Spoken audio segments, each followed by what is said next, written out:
Hey there, plushies! I'm your friend and Ebho Let's Play SpiderMwa. Welcome you back to West of Loathing. As we left off, we found a lot of places to go to, and let's go back to the Coalrich Mine, because in the previous video, somebody who's been helping me out commented that oh, Dynamite Dash Discount Dynamite Dare House. Is that supposed to be a warehouse? Found a flyer for a dynamite shop up north. It's charred around the edges like it got blown here by an explosion. I'm curious, let's go, check it out. I should have checked out the other place in the previous video as well, so we would have gotten the location open. I'm sorry if you could hear noises, I'm just adjusting the microphone, because I thought it was in a good spot, but it wasn't. So here we can buy a year's supply of dynamite. This is what we need. This is what we need. Contains enough dynamite for a whole year. We need all of this to blow up blow up a hole to get through here. Well, let's go back to Coalrich Mine, because as I was trying to say, in the previous video, somebody, the person who's been helping out, I can't remember your name right now, sorry.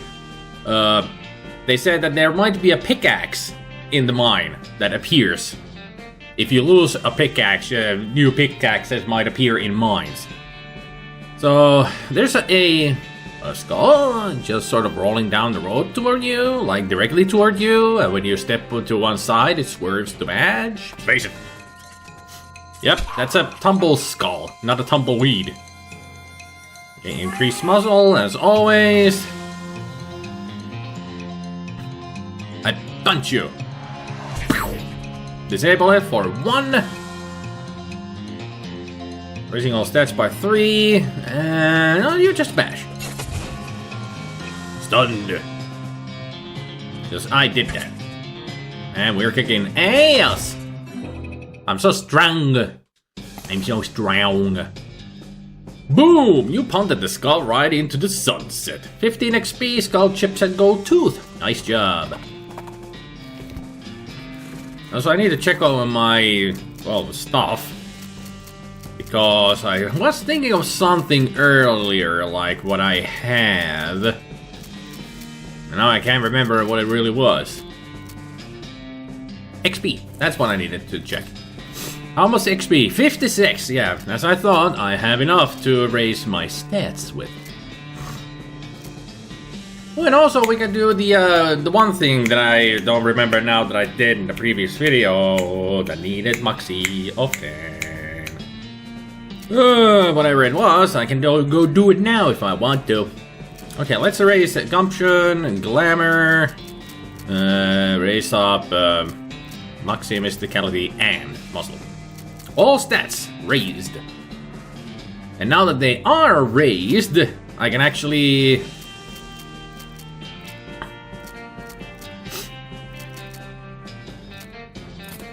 I thought I have more gumption now and such, but apparently liver and spleen and stomach are maxed out. I guess it's on the next level up. And now that I have foraging as well, we got a mug of cactus beer. So pretty much what that is just for us to drink. Boosts the maximum HP by 10 for the day. It's a mug of frosty beer harvested from a beer barrel cactus, the greatest thing evolution ever produced. Yeah, it's a natural beer source. I wonder if the pickaxe actually has reappeared, or has appeared here. No, there's no pickaxe. Might be in a different mine. Well, darn. I really wish I could remember what it was that we saw that needed my skills of Moxie. Was it in Fort Cowardice? You find a crate lying by the side of the trail, its lid knocked loose. It fell off the back of the cart LTD. Stenciled on the side, which seems to be a bit on the nose, but hey, free stuff is free stuff. We get a bar soap and lasso. You fish through the crate and help yourself to the meager but free contents.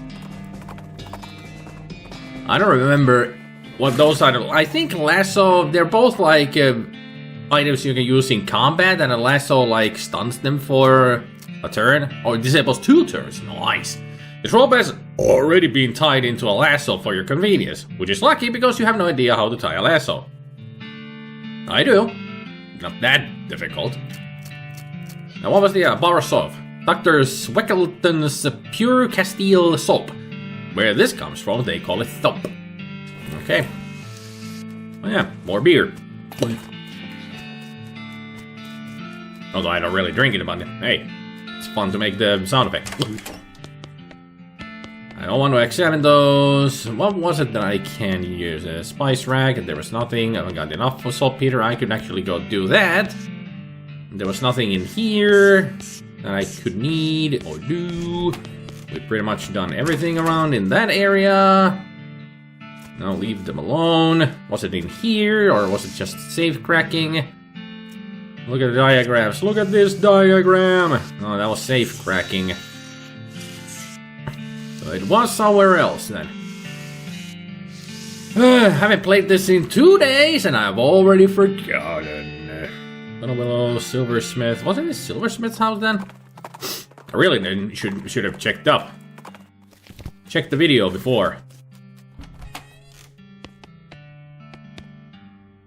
There it is, search for secrets, that's what it was. Tucked behind one of the books you find a small envelope filled with receipts. About half of them are from a shop called the Silver Plater. He was crooked. The Silversmith was selling cheap fakes. Oh well, he's gone now, and so are most of his customers. No sense in stirring up trouble at this point. You write down the location of the shop, might come in handy. Let's hit the road. So Silver Plater is the Silversmith, and now if we go to him, he will do things for us if we have the silver. So we can get bullets and needles and other stuff from him. Maybe he will have a quest as well. Since I'm close to Dirtwater, let's go get the saltpeter to the chef.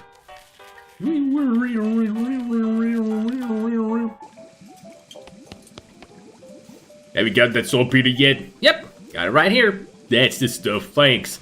Okay, the next thing I need is a certain kind of hot pepper. It's called a murder pepper. Because it's all really spicy? Because it's literally a knife and it kills people who ask dumb questions. They grow in the area outside of town. You should be able to find one if you just wander around a while.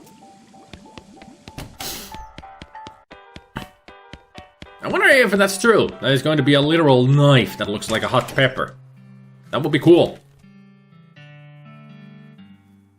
Oh, I did have something. Oh yeah, I forgot in the Silversmith's house. A skeleton approaches you in that jittery stop-motion-y way that skeletons do, which is lovely in those old Harryhausen stop-motion movies, like in Chasing and the Argonauts. Best skeleton fight ever. If you've never seen it, watch it. Great movie. You remember, judging by his head, it appears to be a skeleton of a beanslinger. You remember the classic saying, all the beanslingers die like normal people, but sometimes they keep walking around and casting spells at you afterward. I'll just threaten it. You pick a large stick and break it over one knee. See that? You growl at the skeleton. That's you. The skeleton pauses and watches you snap the halves of the stick into smaller sticks. Crunch. Snap. Gonna turn you into toothpicks, skeleton. What do you think of that, huh? Snap those bones like little twigs. The skeleton starts to back away and then turns to run. Hey! You shout after it. You got any meat? Snap, snap! It throws an old pouch behind it as it clatters away. 42 meat. Nice. Sometimes I'm gonna fight those as well. Foraging! Cactus bits. So what do cactus bits do? Is that food? I don't see them anywhere. Maybe I just went too fast. Cactus bits, there. Increases mysticality by 3. Sometimes nature provides us very, very weird food. Cactus bits are not that weird. You can get water from cactus if you're at the desert lost. Just cut down a cactus and suck out the rejuvenating juice. At least that's what I've heard. Did Cameron Canyon have a cactus? You spot a cemetery on the horizon. The lettering over the gate says the Dave Yard, which seems oddly specific. Let's go to the Dave Yard. This seems like a place where we're gonna be fighting a lot. Here lies Dave B, 1834-1884. Died with his boots off, but not his pants. Dig up the grave just to check the veracity of the epitaph. Sure enough, boots but no pants. I got myself some brown boots. So now we got our first boots. +1 maximum AP. Aside from a light dusting of what looks like blue chalk, these boots are remarkably well preserved for having spent so much time in a grave. They've only been there 3 years. Or 5. 10. These remains look pretty restless. Put them down for good. This tree has dozens of messages carved into the bark, each reading Dave was here. Here lies Dave C. Went down in a theater. Here lies Dave J. Rapapapow. Here lies Dave L. Died of a heart attack. See you in -36 years. Looks like the gravedigger left his lunchbox here. Lunchbox. Oh boy, free lunch! There is no such thing as free lunch. You get an item. Vienna blood sausages and thermos of spiked coffee. And they said there was no such thing. Yeah, that's what I just said. Okay, so blood sausages muscle by 3. This is a can of stubby sausages made mostly of blood in a syrup that is also made mostly of blood. Finland also has blood sausages. It's a delicacy over here. When you work deep underground, it's hard to keep track of whether it's appropriate time to drink whiskey or an appropriate time to drink coffee. Eventually, you just stop trying. Speed by 1 for the rest of the day. So it's Irish coffee then. Here lies Dave G. He was looking to the sky to save him, but even the sky can't save a filler from like 40 angry bears. Man. Well, he got really mauled to death. Dave D. The truth was out there. It killed him. Here lies Dave G, murdered by a different filler named Dave G. That's a pot of bones that isn't moving around for a change. It's mostly boring broken bones, but you do find a skull with a weird tag on it. Let's see, potion cup and quest items. This skull has a little paper tag tied to it, which has inter-cemetery loan on one side and some notes on the other. Examine. The tag on the skull has a serial number and it says it was borrowed from the submission catacombs on February 19, 1886. Jeez, this thing is really late. The back of the tag has the catacombs' address on it. Old mission. Skulls. Check them out. New place. There's so many places to go in this game. Love it. It's a great RPG. Indeed. Another pile of bones that aren't moving. This is one of those things they have in the mausoleums. You know, one of those big marble things with drawers full of skeletons. I can open one at a time, or I can open a whole bunch. It's like 4 or 5 of them at once. It depends on which kind of a challenge you want to go for. Do it easily or do it the hard way. It's a big stone sarcophagus. This is a pile of mostly burned rags that maybe used to be a person? You dig through the rags and find a few things that look like they're worth keeping. A gore-splattered scroll, human ashes. There's some kind of receipt here. Okay. Some kind of ritual circle drawn on the ground in red chalk.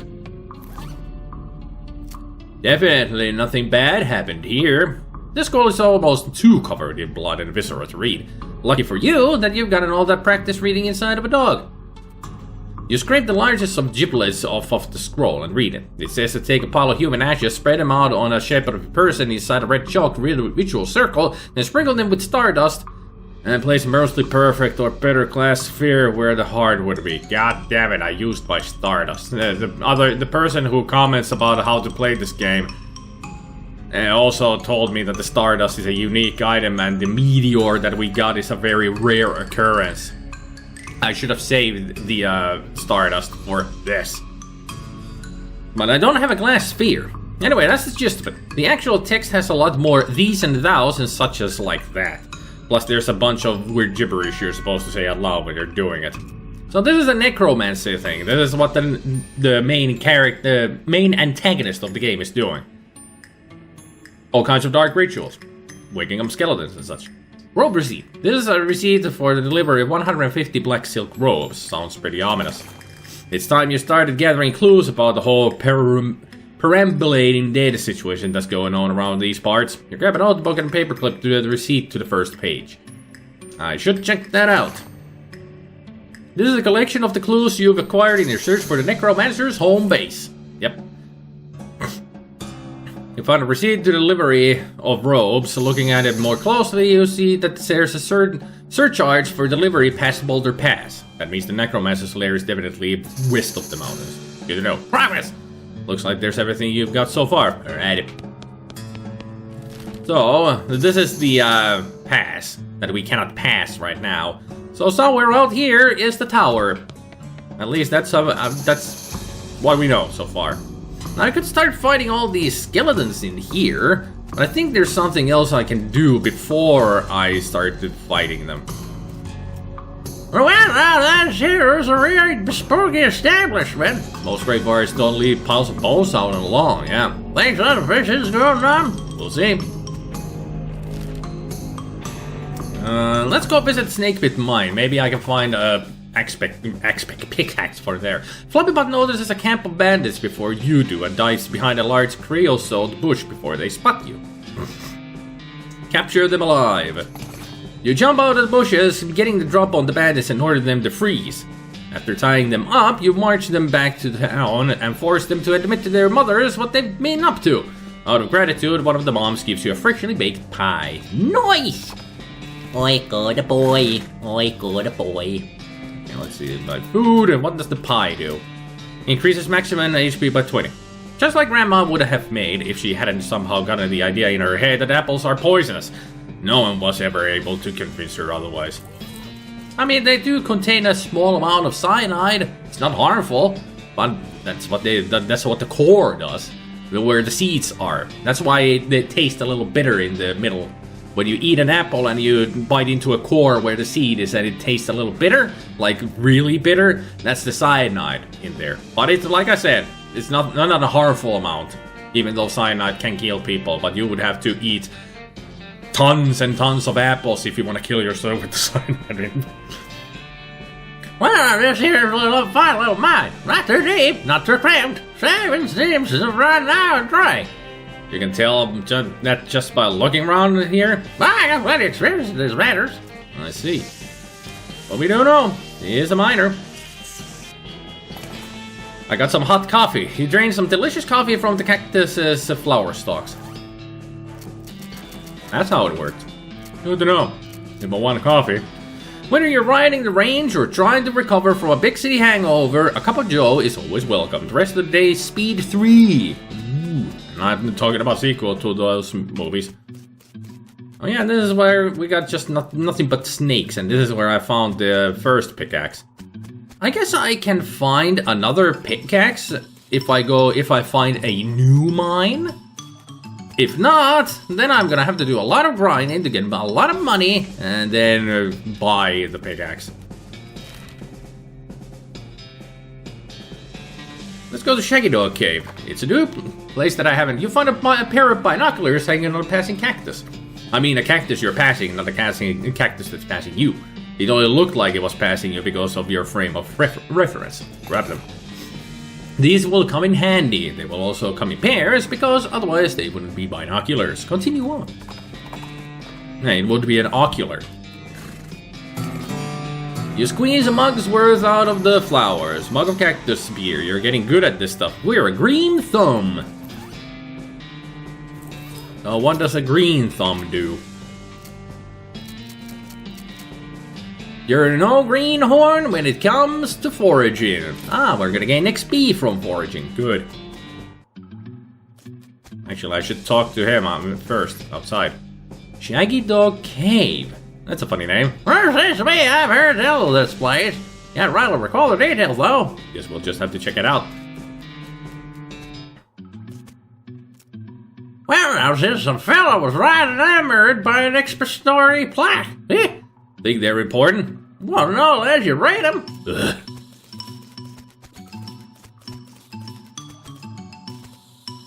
There's a plaque bolted to the cave wall here. Read it. A record of the events of Expedition 2 and into Shaggy Dog Cave, November 1887, as recorded by Jim Plaque Wright. Even his name is what his profession is. Having acquired through various and sundry means, a story which is interesting in its own right, but better saved for another time, a map purporting to lead to a large cache of jewels and ingots of precious metals hidden by the infamous highwayman and train robber Black Coal Jr. in the years before the cows came home, I, Jim Plaque Wright, along with 3 compatriots, and these being Nathaniel Wyman, Cyrus Howard, and Douglas Watts, set out to find Shaggy Dog Cave and the aforementioned treasure. Our equipment and provisions consisted of 1 cart, a horse to pull it, 4 additional horses to be ridden, 2 shovels, a spade, and a mining pick, a large coil of rope, 1 large basket of eggs, as well as an assortment of other trail provisions and cookware, my own collection of plaques and carving tools, 1 large and shaggy dog, and a butt-for. I'm sure some people are asking that question, and I ain't gonna ask it because I don't fall for that one. I know what the joke is. After traveling for 2.5 days to south and east, we arrived to a small town named Dirtwater, the largest settlement in the vicinity of Shaggy Dog Cave. Leaving the dog to watch the horses, the 4 of us entered the local saloon and each ordered a beer, except Syme, who was satisfied with water. The barman provided our drinks as requested and then withdrew a small wooden box from underneath the bar, asking us if we'd care to witness something really interesting. Considering that we still had quite a few hours left to travel, we politely declined and asked if he knew the way to Shaggy Dog Cave. He replied that he had never been there personally, but gave us rough directions which correlated nicely with the notes on our map. How long is this story? Upon leaving the saloon, we discovered to our dismay that some unknown villain had tampered with our wagon. Unfortunately, the only supplies missing were the butt-for and the entire basket of eggs, apart from one that Doug had concealed within a pocket for safekeeping. We also discovered that the dog had absconded with one of the horses, forcing Nate and Cy, after drawing off lots, to share. Whee! After acquiring a barrel of fresh water for the trip as well as a replacement butt-for, we headed out into the open desert. The sun shone down mercilessly upon us, though we took small solace in the fact that it would have been far more intolerable had we made this expedition during the summer months rather than November. In order to pass the time on the trip and resist becoming dazed from the heat and susceptible to desert mirages, we exchanged stories of our youth, which I will not be retelling here for reasons of length. Oh yeah? Really? As if this isn't lengthy enough already? However, I will relate to you 3 odd occurrences that happened to us during our trek through the desert. The first was 2 or 3 hours out of Dirtwater when Nate noticed a glint of sunlight upon a metallic object partially buried in the sand. This was revealed to be a brass oil lamp of foreign design and manufacture, which fortuitously still contained a quantity of oil. Deciding this might come in handy, we stashed it in the wagon with our other tools. There's more! Our next encounter was with a nomadic goblin tribesman who we discovered spoke excellent English. It inquired as to our destination and we replied that we were looking for Shaggy Dog Cave, though we did not disclose the reason for our journey. The goblin confirmed that we were heading the correct course and mentioned that he had only a short time earlier witnessed a large and shaggy dog riding a horse in the same direction. We all agreed that this was an unusual sight indeed and continued on our way. This is gonna go for a long while. Some time later, we encountered a large adobe hut, occupied by 2 identical-seeming old men with wild hair and long white beards. They invited us to take shelter from the heat, which we gratefully accepted and introduced themselves as hermits. This struck me as a peculiar given that there were 2 of them, but I felt it would be rude to question them on that point. Yes, because hermits live alone. That's why it's called a hermit. One of the hermits confirmed that we were near Shaggy Dog Cave, and the other hermit confirmed that what his brother said was true. They also commented that they had seen a large and shaggy dog riding a horse in that direction. We all agreed that this was an unusual sight indeed. The hermits refreshed our water supplies, exchanged for our butt-for, and we continued on our way, excited to finally be nearing our goal. Are we there yet? After 2 more hours, we finally arrived at Shaggy Dog Cave. Carefully keeping our excitement in check lest we become incautious, We unloaded our equipment and supplies from the wagon and took a brief respite on the cool shade of the cave entrance. To celebrate our arrival, Dugon pocketed and shared the egg he had saved from our basket that it has been stolen in dirt water. Once we were rested, we decided the time had come to explore the cave. Discovering that we had neglected to pack torches, lanterns, or any other light source with which to illuminate the cave, we declared that it was indeed fortuitous that Nate had discovered that antique oil lamp during our travels. He gave the brass a quick shine and then lit the wick, and we were relieved to discover it lit easily and provided a very adequate amount of light. As we headed into the cave, we were further encouraged by the fact that the floor was quite even and easy to traverse, and there were no side passages which might cause us to become lost. Despite this, I resolved to hang a number of plaques to mark our progress through the cave, and engrave them with the tale of our journey, such that others who discover the cave after us might be entertained and edified by our story. Well, so far, so good. Soon we came to the end of the tunnel. While Nate, Sai, and Doug took turns with the excavation, I completed the last of the aforementioned plaques. It was a matter of perhaps an hour before Sai's shovel struck a wooden surface with a hollow noise, and we hauled the traditionally styled treasure chest out of the hole with great excitement. So, there's no treasure for me? Just a hole? The chest was locked with an ancient and rusting iron padlock which broke easily from a single swing of our pickaxe. We opened the lid slowly, and the flickering light of the antique oil lamp shone brilliantly upon jewels of every color and shining ingots of precious metals, just as promised by the legends of Black Coal Jr. Joyous at our triumph, we loaded the chest into our wagon and began the journey home. Thank you for reading, and may your own endeavors be equally successful. Signed, Jim Plaque. It's a hole. A completely empty hole. That's all you get from this game. Just that long-winded story and a hole. They didn't save anything for the next adventurer or treasure seeker. I guess they don't have the Monkey Island rules around here in this place. What? Do I hear somebody saying, well, that was a waste of time? Yes. That's exactly what this cave is. Nothing but a waste of time. You didn't even get a perk or anything. There's aristocrats! What? Okay. Good joke. Well, let's leave it here. The next time, let's just go and continue wandering around and see what we can do. So thank you everybody for watching. Hopefully you enjoyed, and I hope you all have a good evening, good afternoon, and a good morning, and I will see you all next time. Take care, people. Bye.